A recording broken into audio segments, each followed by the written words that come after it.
C Joseph Vijay எனும் நான் சட்டப்படி அமைக்கப்பெற்ற இந்திய அரசியல் அமைப்பின்பால் உண்மையான நம்பிக்கையும் மாறா பற்றும் கொண்டிருப்பேன் என்றும் இந்திய நாட்டின் ஒப்பில்லாத முழு முதல் ஆட்சியையும் ஒருமையையும் நிலை நிறுத்துவேன் என்றும் தமிழ்நாட்டு அரசின் முதலமைச்சராக உண்மையாகவும் உளச்சான்றின்படியும்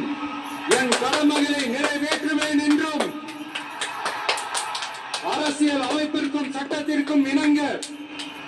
அச்சமும் ஒருதலை சார்பும் இன்றி ஆண்டவன் மீது ஆணையிட்டு உறுதிமொழிகிறேன்.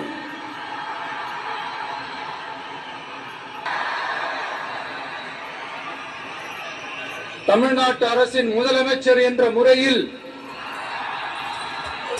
எனது கவனத்திற்குள்ளாவதும் தெரிய வருவதுமான எந்த பொருளையும் முதலமைச்சரின் கடமைகளை உரியவாறு நிறைவேற்ற தேவையான அளவுக்கன்றி ஒருவரிடமோ பலரிடமோ நேர்முகமாகவோ மறைமுகமாகவோ அறிவிக்கவோ வெளிப்படுத்தவோ மாட்டேன் என்று ஆண்டவன் மீது ஆணையிட்டு உறுதிமொழிகிறேன்.